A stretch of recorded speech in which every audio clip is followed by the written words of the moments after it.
Welcome back, everybody. This is episode 2 of No Hedge, a weekly recurring NFL betting show where we're trying to find value on a week-to-week basis to hopefully not only win us some money, but to bring you guys along for the ride with us. I'm your host, Colin. With me is my co-host, Bog, and we're feeling pretty decent after week 1. We obviously could have done a little bit better if you tuned in to week 1 and know our picks, but we're going to run it back right here for you. I ended up finishing at 3-2 on the week. The Jags, Falcons, and Eagles all pulled through for me, and Bogdan came in right at 500 at 2-2 with the Jags and Titans coming through. But we obviously missed on a couple of our picks last week. The Broncos thought there was a chance for them in that game to really run away with it. I especially thought that the Raiders were going to get absolutely run down on defense, but that didn't play out. Jimmy ended up really coming in and playing well for that Raiders offense, so that didn't pan out for us. And if you could tell by the wall of shame behind us, our G-men just absolutely shit the bed this week. There's no way to sugarcoat it. That game snowballed way out of control, way too quick, especially after a really strong first drive to start that game.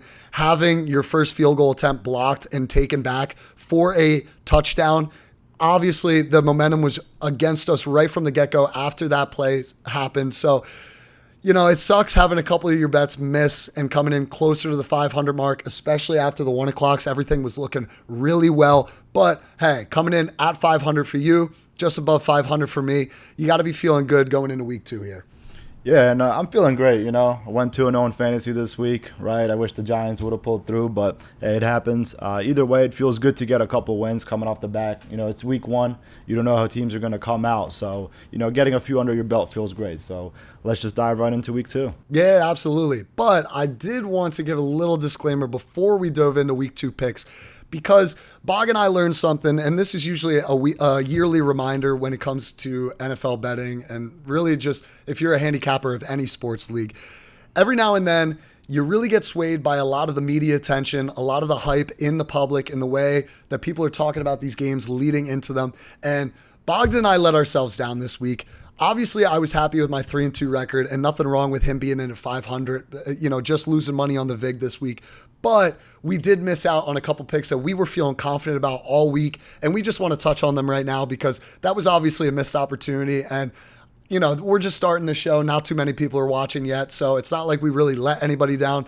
But we let ourselves down here, and we want to help get you guys better at betting yourselves and not just have a blindly tail our picks. So this was a learning experience for us week 1, and especially for me, that was the Niners minus 2.5 going into Pittsburgh. When I first looked at the NFL slate for week 1, that was my mortal lock. That was the absolute stone cold lock of the week. I wanted to hammer the Niners, but based off of all the hype surrounding that Steelers defense and everybody saying Kenny Pickett was going to do well, especially this year, it really swayed me off that game. I lost the confidence that I had in the Niners, but that was a simple bet that I should have made. The Niners have the much more talented roster, and I knew Brock Purdy was going to be a consistent quarterback coming out in week 1 just based off the 8 games that we saw him start last year. So I was really pissed off with myself for that game because you listen to the sharps a little too much. You take way too much information in, and it sways you off something that you're really confident in. So that really cost me, but I did cost my picks on the show a little bit too. I'd say I went 3-2 this past week, but I actually went 4-2 and just didn't include one of my other picks in the show because I wasn't feeling as confident about it. But I did also have money on Green Bay at -1 in Chicago. And obviously, again, that was my, antithesis with the Pittsburgh game. I got scared away from the Niners because of all the hype surrounding the Steelers, but I got brought right into the Packers on this game, not only because of all the unnecessary hype surrounding Justin Fields and the Bears, but because Jordan Love had been behind Aaron Rodgers for 3 years in that Packers system. So I should have given that pick out in the show. I really cost myself, but I'm not the only one on this show that kind of screwed themselves by leaving one pick out. I know that you really hurt yourself this past week by missing one of your picks that you wanted to bet, but didn't end up hitting them. And who was that? Yeah, the Cleveland Browns, baby. Dog pound. I felt great about Cleveland. I knew, Bengals like to start out a little slow, and that Cleveland defense is really underrated. Their offense is underrated too. It took them a little bit to get moving, but once they did, they were able to wear them down. I know Chubb had a really productive day offensively, and I wish I put him in the slate, but hey, it happened. So moving forward, going to be a little bit more confident in some of the picks that we wanted to go. And I also like the Packers week 1. I know that's something we both like. A lot of hype surrounding the Bears. They're an okay roster, a little bit overhyped. Justin Fields, can he develop? We'll see. He has the weapons, he has some tools, but I like Packers week 1, so I wish we did go in on that. Yeah. Yeah, absolutely. We definitely could have had a couple other wins added to our slate for week 1. So honestly, since this show's just starting off, hasn't really garnered too much attention from the week 1 video. We're not too worried about letting anybody else down. We only let ourselves down week 1. So hopefully we're going to be a little bit more confident and better going forward. But that being said, I got my bets in for week 2 already. I am loving the week 2 slate based off what I'm seeing here. And like we said, we're just going to jump right into these picks. We're going to start at the 1 o'clock slate here, and our first game up is the Chiefs -3 going into Jacksonville. This game opened up at 3. It's still sitting at 3. Even though it says 3 on Action Network, that's where we get our lines for these games. I actually was able to secure the Chiefs at -2.5 here, so that makes me feel even a little bit better. And one thing I did forget to mention before jumping into these games, but it's perfect that we're starting off with this game. Like we said, you'll want to take it easy week 1.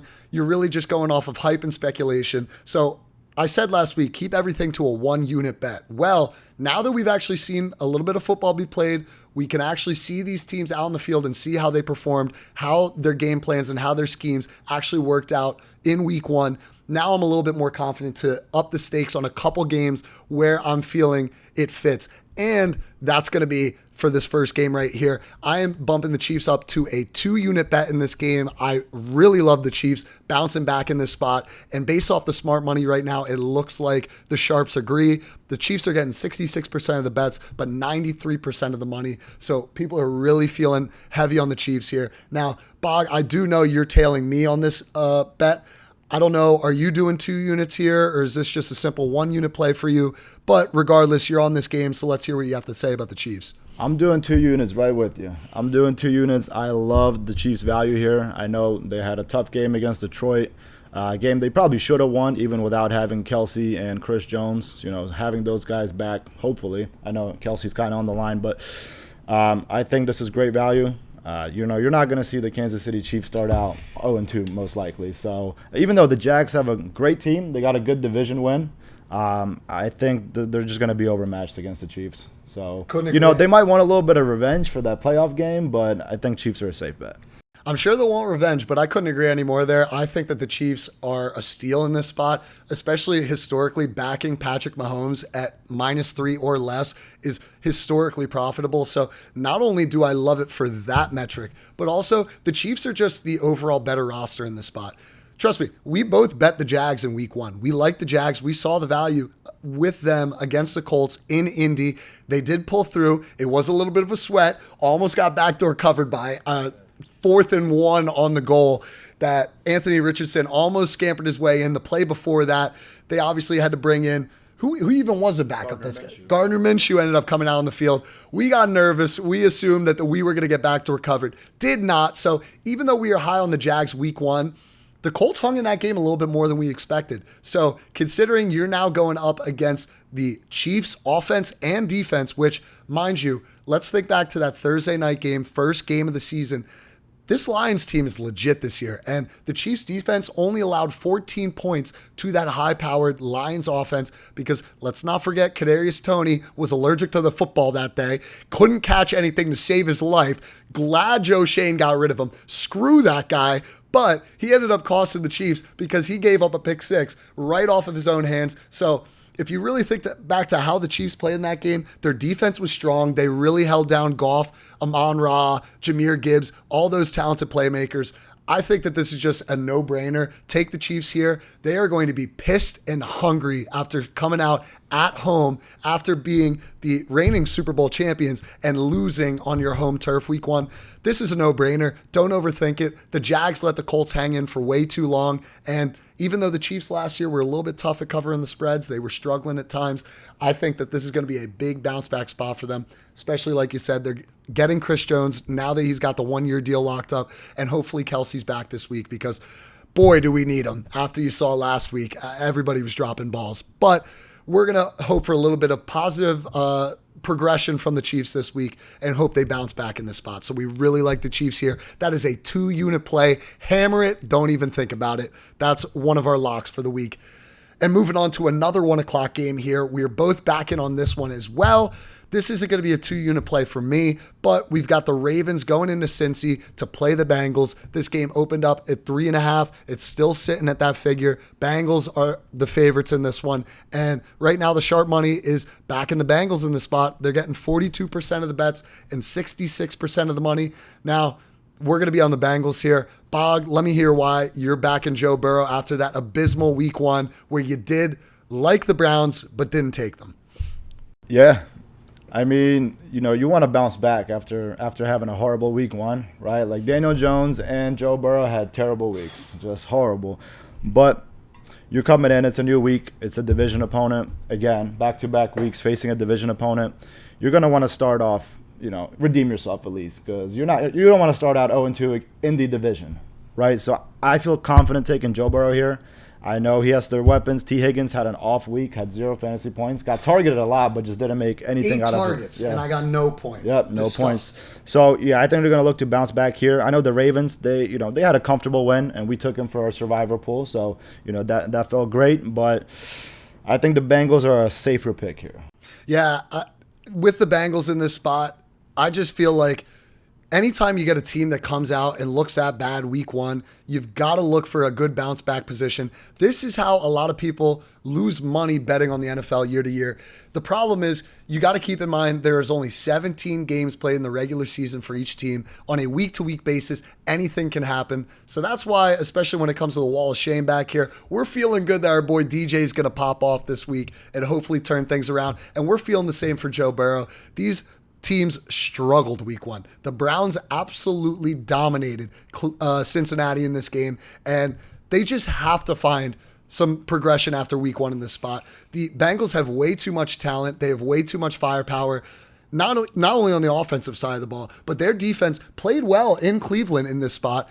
The problem is your offense keeps getting sent off the field. You have to send the punt team on, and your defense keeps going back and forth between the sideline and the field. They're gonna wear out by the time you get to the 3rd, 4th quarter, which is exactly what we saw in Cleveland last week. So we're gonna take the Bengals in a bounce back spot here, especially because what we saw with the Ravens, Lamar maybe he's just going to take some time to get back to his throwing self, but wow, he did not look confident in week 1. Now, obviously, the Ravens were going up against the Texans, which is why, like you said, we took him in the survivor pool, but that was a brutal game for the first half. It really took the Ravens a while to get going there, and maybe that's a good credit to that D'Amico Ryans-led Texans defense, but I just don't like what I saw from the Ravens last week. Like you said, this is a division game. We're going to take the better offense, the better defense, coming back and bouncing back in week 2 here in a home division spot.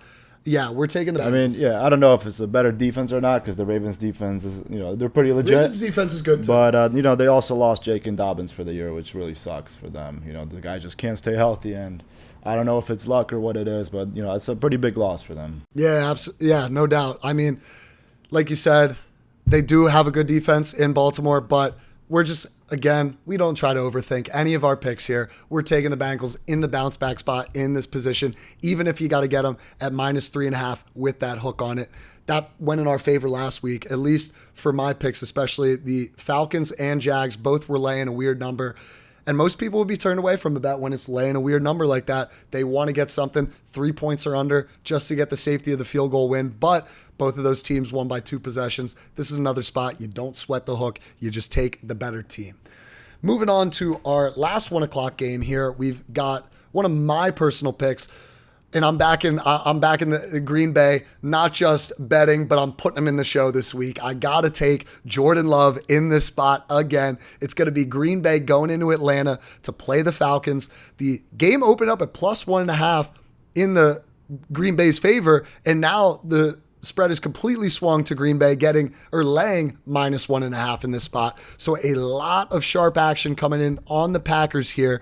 But I don't understand how this line movement works like this sometimes, because I would have assumed, just looking at the line there, that was the cause was by the Sharps. But we're actually getting 54% of the bets on the Falcons and 73% of the money. But I'm saying screw you to the Sharps in this spot. I watched that Falcons game very closely week 1 because that was one of my best bets. I was just fading Bryce Young in that spot, and I thought that heavy run offense was just going to pummel the Panthers. That didn't end up being the case. Desmond Ridder didn't look all that impressive in the backfield. He wasn't really airing out the ball too much. They were sticking by the run game, but they weren't really finding too much success there. And the Panthers, they didn't only outrun the Falcons in this game, but they outthrew them as well. And you take away some of Bryce Young's turnovers, all of a sudden that could have been a lot closer of a game. So it was a little bit sweaty. I just don't really like what I saw from the Falcons in week 1 against a weaker Panthers side. And based off everything I saw from the Packers, I love Jordan Love, especially this was a little bit of the Hard Knocks. The Hard Knocks effect, seeing Garrett Wilson, seeing what he was able to do and turn around just in the preseason, having at least one offseason under Aaron Rodgers. I was feeling high about Jordan Love being under Rodgers in that system for 3 years, and he looked phenomenal week 1. Now, granted, it was the Bears. We both think that's an overrated team. Justin Fields, he's nothing but legs. I'm not high on him either. But again, I didn't really like what I saw from the Falcons either. And let's look at these two teams. Chicago, run-heavy offense. Falcons, run-heavy offense. I think the Packers still have a pretty decent defense. And again, I'm just not going to overthink this play, especially seeing that line movement switching from the Packers getting 1.5 to laying 1.5. I'm taking the Falcons here, and I'm just not even going to overthink this. Don't want to get too cute with these picks. I just think Green Bay's a better team. Bog, you're not on this game with me, but what do you think about this pick? Yeah, I just got to see a little bit more from Jordan Love, right? And same with the Falcons. I mean, you look their artistic smash mouth brand of ball, running the creative ways that they like to do. But Jordan Love and the Packers, they dismantled the Bears, right? That defense looks legit. They're a really good defense. Offensively, they got weapons. Aaron Jones looks great. If you don't have him in fantasy, by the way, try to make a trade. I was wrong. Took him in both my leagues. So, yeah, I mean, I got to see a little bit more, but I definitely see the value in taking the Packers here. Better defense. Better quarterback, I'd say, at this point. We have to see still because they're both pretty young. But the development that you were saying with Jordan Love, sitting behind Aaron Rodgers, this guy's going to know how to throw the ball. He's going to know how to win games. And he proved it week 1, so let's see if we can do it again. Yes, sir. So hopefully I can pull out a win there. Now, for our first 4 o'clock game on our betting slate, we're going to be switching over. This is one of your personal picks, and I think a little bit of this has to do with the recency bias and our own bruises that we've endured after Sunday night yesterday. We've got the Jets coming into Dallas to play the Cowboys. This game opened up at +3 in the Jets' favor, and obviously has since swung up a little bit where the Jets are now actually getting 3.5 points in this match. And needless to say, everybody loves what they saw from the Cowboys week 1, absolutely decimating the Giants. That defensive line completely dismantled the Giants' O-line. And I think especially with the concerns in the Jets' own offensive line, I can see why people are jumping on this so quick, especially, the way the Cowboys just overall defensively, especially in the turnover front, were able to perform the other day. The Cowboys are getting 90% of the bets and 98% of the money. Everybody's all in on the Cowboys in the spot, and so are you. Tell us your, if I already didn't lay it out there for you, but give us your thoughts. You're taking the Packers despite the own hurt they inflicted on us? Yeah, I am. I am. I like this Cowboys team. They got a really solid roster, especially on defense. Now, I know Jets didn't play yet. They're about to come on in a few hours here, but that defensive front, I mean, Jets' offensive line, it might be as bad, if not worse, than the Giants. And that right side of the Giants' O-line just got took apart. I mean, Evan Neal, Mark Lewinsky, they got to figure something out quick. So I think when you look at that defense with Micah Parsons coming off the edge, with Dorrance Armstrong, DeMarcus Lawrence, in the interior, they're solid, drafting Mozzie Smith. Corners are solid. Dan Quinn is a great coach, phenomenal defensive coordinator. And the Cowboys' offense, they didn't really get going against the Giants. But, their special teams and defense, we're putting them in good spots. So I like the Cowboys here. Now, granted, Aaron Rodgers, he's been known to, give the Cowboys a couple of fits over the years, especially in the playoffs. But I think they're the better team, and I feel really confident in the Cowboys. I might make this a 2-unit play, actually. Oh, I wouldn't mind you bumping it up in this spot. The big question mark for me is going to be whether that Cowboys offense can produce, because that is one of the things that people aren't going to see from that Giants game yesterday. A lot of box score merchants out there, they don't actually watch the game. They don't have the intellect to see what actually happened. The Cowboys offense didn't really look all that impressive. They were able to move the ball on a couple pretty big throws. Tony Pollard was able to, really set the edge there and, push the ball upfield. But Dak still was looking like he's got a little bit of rust. So if the Cowboys are able to get going in week 2, they obviously had a very fluffer match in week 1 with how you saw that game unfold. So as long as that Jets defense, now we don't know what's going to happen tonight between the Jets and Bills. We're going to have to see our first impressions still, but I like that you're locking in this pick. I do see the value here. And even though I'm not tailing it with you, I definitely do respect you back in the Cowboys, because they do still have one of the not only best rosters in the NFC, but I think the overall NFL is they're coming in maybe even close to being a top 5 team. We'll have to see how it plays out though. Now, following up the Cowboys game, yeah, we just can't get enough of the secret sauce here. We like hurting ourselves, and we're going right back in on our boys this week. We've got the Giants going into Arizona to play the Cardinals. We obviously saw how the Cardinals game unfolded against the Commanders the other day. A lot of people were very low on the Cardinals going into this game. Thought Sam Howell and the Commanders were going to run away with it, but obviously they hung around a little bit. Josh Dobbs was reeling and dealing for at least the first half, keeping it close. There was obviously a lot of turnovers in that game. So this should be an interesting one. But like we said, we're going to be back in the G-Men in this spot. We've got the Giants opening at a -4.5 spread. It's still sitting at that number. And right now, the sharp money is looking heavily in the Giants' favor. Something similar to what we saw with the Cowboys. A lot of money on the Giants here. They're getting 82% of the bets and 93% of the money. So, Bog, I'll let you start us off again. Why are we being idiots? We can't steer away from our boys here. What is it about this game that we just want to go in on the G-Men here? Yeah, plain and simple. If the Giants lose to Joshua Dobbs, they suck. Let's be honest. They stink. And all of a sudden, all that money's a waste at DJ. Come on. If we lose and start the season 0-3, then going into San Fran to play the Niners on a short week, they suck. Let's be honest. You got to take the Giants here for the value aspect alone. I know the Cardinals had 6 sacks, though, against Washington's front. So we'll see how that's something to monitor. However, I can't see Dable starting off 0-2. Against a very mediocre, actually not mediocre, just a flat-out horrible Arizona team who's contending for the first pick most likely. I like the Giants here. Hopefully they don't disappoint, but if they lose, they suck flat out.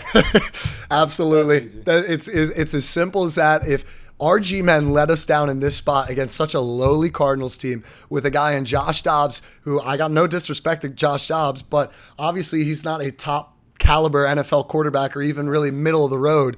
This guy is just coming into the system last week, really getting thrown right into the middle of things. I think the Giants are going to pick it up here.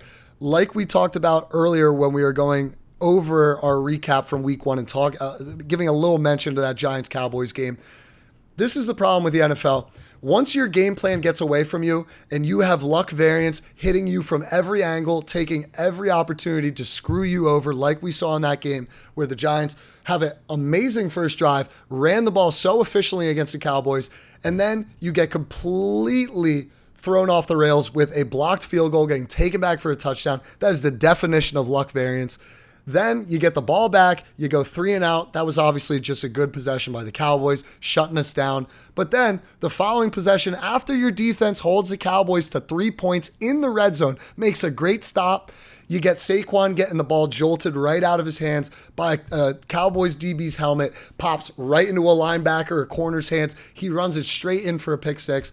That is the definition of luck variance, completely screwing your side. That takes the entire game plan out from under you. All of a sudden, you spend an entire week preparing for this to happen, and then within the first 5-6 minutes of the game, you're down 3 scores and you don't know what to do. That game snowballed. I'm seeing the Giants bouncing back in this situation, just like we talked about earlier with the Bengals pick. And that's even in a division game against their rivals, the Ravens. We're getting the Giants here for a bounce back against one of the worst projected teams in the league, in the Cardinals. The defense did show a little bit of signs of maybe they're a little bit slept on. But again, this Cardinals team is nothing to be nervous about. We're going to back our boys in this spot.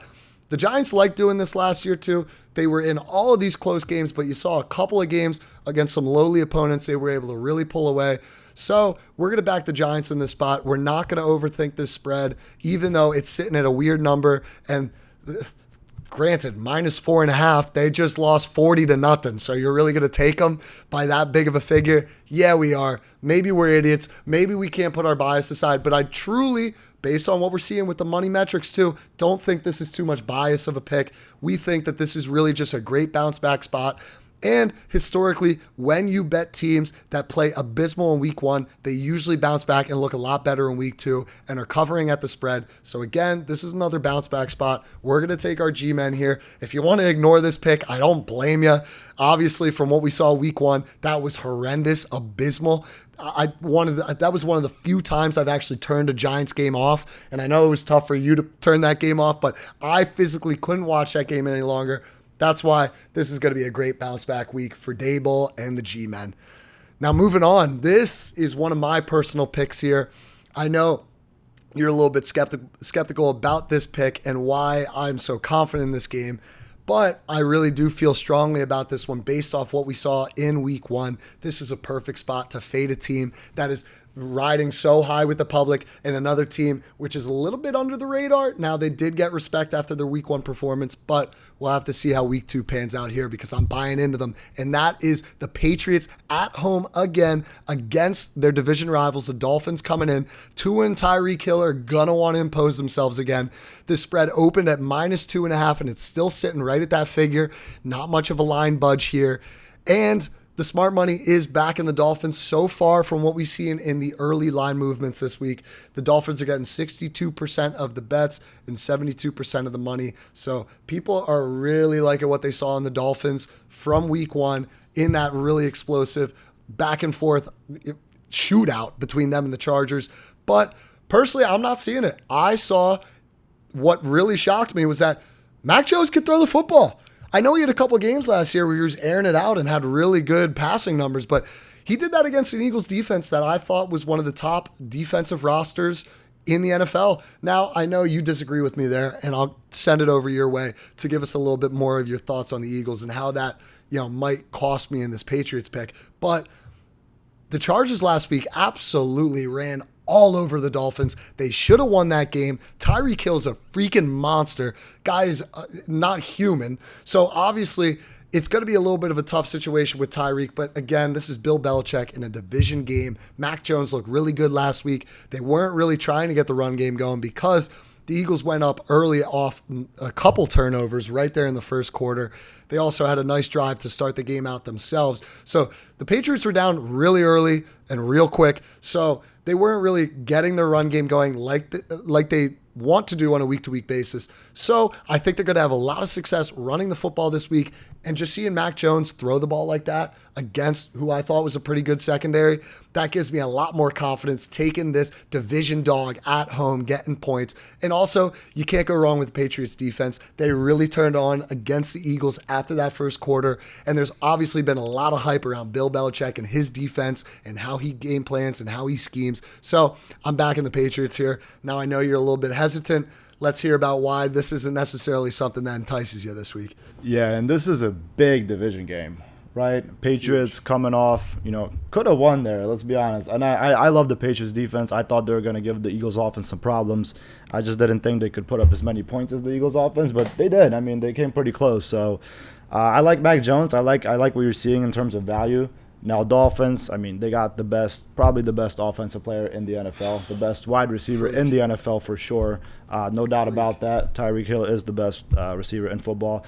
And you got a guy like Waddle. You got a lot of speed. I mean, they're going to try to get rid of the ball. I can see the Patriots defense giving Miami fits as well. Now, can Mac Jones do it again? Can he do it again? Because he had a great week. He threw 350 yards against the Eagles defense, diced them up, 3 touchdowns, right? But can he do it again? I don't know if he can. I like the game. I can't wait to watch the game. Sunday night is going to be great. Hopefully a better Sunday night than this past Sunday. But we'll see what happens. Losers. And I definitely see what you're seeing in terms of value is just very risky for me. Yeah, no, absolutely. That's exactly my angle. I do see a little bit of risk, but again, usually getting a division dog at home, it's just a no-brainer. And I just think this is a great buy low, sell high spot on the Pats and fading the Dolphins in a buy high, sell low. That's exactly the type of matchups I want to target, especially moving forward when you're handicapping. This is what's won me money in the past. So again, I'm taking who I think is the better coach, the better defense, and based off what I saw last week, gave me a little more inspiration to back the Patriots in this game. So I'm taking them at +2.5. Wish I got them at +3, but again, I just think they're the better team, so we might not even need the points in this matchup. So I'm taking the Patriots here, and going into our final game of the week, this is going to be the Saints going into Carolina to play the Panthers on Monday night. Now, what the hell is going on with this Monday night slate? There's also the Steelers playing, the Browns, and that's an 8 o'clock game. I have no clue why we have a second Monday night game. They do that sometimes, opening weeks, yeah. Yeah. On Monday. I think I do remember them doing it last year, but it definitely... Week 1, though. Yeah, week 1, just right out of the gate. That really caught me off guard. But wow, 2 football games for the price of 1 on a Monday primetime spot. I'll take that. And in this game, this is another one. This is my second 2-unit play of the week. I am backing the Saints in this spot. I forget if I even mentioned what this line opened at, where it's at now, so I'll run it by again anyway. Saints open up at -1.5, spreads all the way up to -3.5 now, so a lot of people are seeing value in the Saints here, but a little bit of a question mark with the smart money on this game. Saints are getting 88% of the bets, 76% of the money, so even though there's a little bit of a sharp pull to the Panthers in this spot, you can see a lot of the majority money is still coming in on the Saints, and that's exactly where I'm at in this game. Fade Bryce Young. From what I saw from Anthony Richardson in week 1, all of a sudden, you know what? He gained my respect. And like I said, of all those rookie quarterbacks, he had the size to have a little bit more success in this league. So he's a little bit better. CJ Stroud surprised me. He was really throwing the rock. But from what I saw from Bryce Young, a couple of those turnovers, that was against a Falcons defense that has improved in the offseason, but I don't think is nearly as close to being as dominant as the Saints. Saints were a very sneaky defense last year, came in as one of the better units, and that was obviously a little bit surprising based on what we saw on the offensive side of the football. Now, the Saints didn't really have too much of an explosive week on offense, but you consider who their opponent was. We talked about this. That was your pick week 1. Titans, you really loved them in that spot. I saw where you're coming from for that. Titans defense got a lot of hate from last year because of all the injuries, but that is a top defense. When they're all healthy and they're all playing well, Vrabel gets those guys going, and we saw that week 1. Even though they were having success throwing the football against the Titans were still able to keep them out of the end zone. So overall, just across the board from both an offensive and defensive metric, I think the Saints are the much better team this week, and you give me Bryce Young, a small rookie quarterback that I just don't think he has the size and the physicality for this league. I'm taking the Saints here. I was actually able to get this game just a little bit before the hook kicked in at 3, so I'm loving it even more. And yeah, I'm hammering the Saints in this spot. This is a 2-unit play. I'm feeling very confident in this position, especially in prime time. We're going to have to see how Bryce Young comes out. Is the NFL noise, especially in a primetime game, going to add even more compared to that 1 o'clock slate that he got last week? I don't know, but again, I'm not really taking any chances to let free money waltz right by me. I'm taking the Saints here. I think it's easy. And Bog, what do you think of my pick here? I don't know. I'm on the fence with this one just because I know you're not a big fan of Bryce Young, rookie quarterback, small, Nothing against him personally. Yeah. Just don't think he's fit for the league. However, we'll see. He has to get his first win eventually, right? First home game here. We'll see if it happens. I just think Derek Carr is the definition of mediocrity. I see nothing special in Derek Carr. I think the Panthers' defense is slightly underrated. They are. They played well week 1 too. I mean, yeah, I can definitely see the appeal for the Saints. I don't like either quarterback here. Bryce Young, we'll see how he does. Derek Carr sucks. Let's be honest, he sucks. He has weapons every single year, and he just does nothing with them. Now, granted, he did have some couple throws. He played all right last week. I still think the Titans should have won, but this is too risky for me.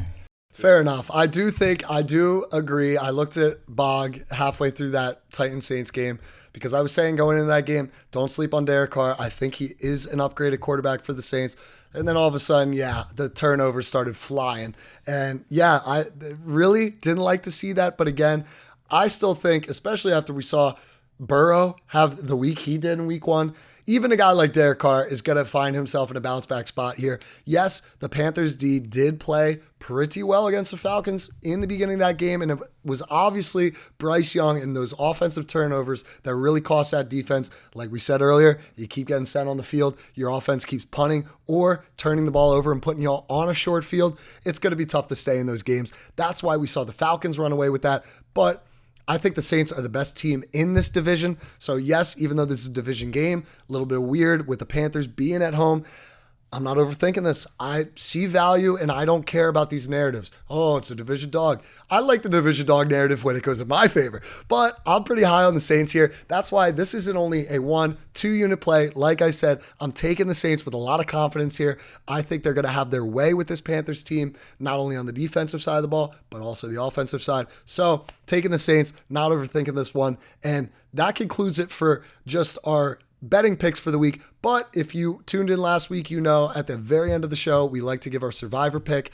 We did mention our survivor pick earlier this episode. That was the Ravens at home against the Texans. And while they looked a little bit shaky in the first half, they did turn it on and finally found their rhythm in the second half, even with Lamar not really looking at his best. So we live to see another week for the survivor. Like we said, our strategy is to just take the safest games on a week-to-week basis to stay alive. That is all you care about. Don't get cute. Don't try and find some value. Just go with the safest game. So with that being said, Bog, who are we going with in our survivor this week? It's going to sound crazy. Guys, that sounds crazy. G-Men. But Bog, you gave a great explanation to me earlier that helped convince me in this pick.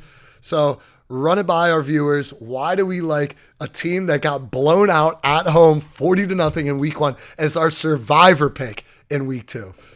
Yeah, and that's because, honestly, you can't get any lower than that. I mean, that's just like dirt level, like trash, what we saw. So they're going to have to come back. And against a horrible the Cardinals team, this is the perfect way to do it. Dable, you don't want to start out 0-2. I know the players don't want to start out 0-2. You got to take the Giants here. There's simply no way I can see them losing. If they do, season's done. The horrible, like that. We just it's going to be our survivor money to DraftKings. Yeah, Congrats. so take the G-Men this week. It's a safe bet. So now I do think it's warranted going through just all of the high spreads to mention this, why we're falling on the G-Men here. You got the Eagles at home against the Vikings. I was leaning this direction, but again, the Eagles had Mac Jones thrown all over that secondary last week. I don't necessarily think Kirk Cousins is a downgrade from Mac Jones. Mac Jones didn't impress me last year by any means. Kirk looked awesome last year. So maybe he gets a little bit of a bounce back spot against Eagles secondary that might be playing a lot softer this year. So again, we're not touching that game. We think they have a little bit of offensive firepower to at least keep it close with the Eagles, but the Eagles could blow them out too. Eagles are going to be home. That could be a big spot for them. So we might be screwing ourselves passing up on that game. But again, Cardinals, lowly team, Josh Dobbs, we should win. There was another big game here. The Bills at home against the Raiders. Jimmy G, hot Jimmy. He looked pretty good week one. I don't know. I don't see a reason to necessarily count out the Raiders unless that Broncos offense really does just still stink. And that's why they made the Raiders defense look so much better than they were. Again, though, Jimmy G, Hot Jimmy. He looked all right. We're going to stay away from him. Jimmy G, not only is he a good quarterback, he's a hot quarterback. And you can't go against those. You can't. Guy looks good, and he throws the ball and looks good doing it in both facets of the game. So we're going to stay away from him. We're going to let him cook against the Bills. Again, we also have the Bills tonight, so if we're giving a survivor pick on our show here, we don't want to get ahead of ourselves. Maybe the Bills stink tonight, even though I am betting them on the side. That's not included in the show. That's just a sprinkle. Don't worry that I'm leaving that one out. Then there's some other games like the Seahawks-Lions. I mean, yeah, the Seahawks stunk week 1, but again, this is just that's a high-powered offense in Seattle. They could keep up with the Lions, even though I do really like that Lions defense. Again, we just see some risks there. So we're being idiots and backing our boys in that spot.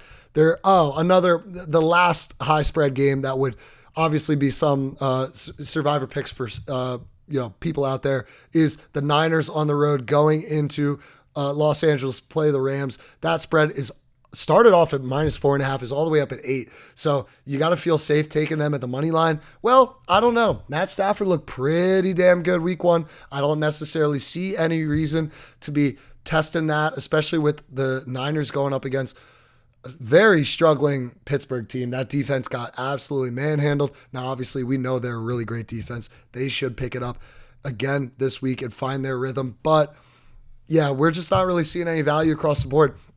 We're looking at the worst quarterback out of all those teams we want to fade being Josh Dobbs, and we're going to not overthink this one. But maybe we are. Maybe we're being stupid, but again, it's Josh Dobbs. Dable should not lose this game, especially after his record last year, even in close games. If we have to sweat it out, whatever, remember, all you need to do is stay alive. So we're going to be going with the Giants. Again, I don't think it's stupid. No, hopefully not. I mean, this is Giants team who's, made the playoffs last year. They got a lot of additions on defensive side of the ball, offensive side of the ball. And obviously things didn't go right, but they were also playing in pouring rain, a lot of, room for error there. So going to Arizona, playing under the dome against a very mediocre team, this should be a no-brainer. I like the Giants here.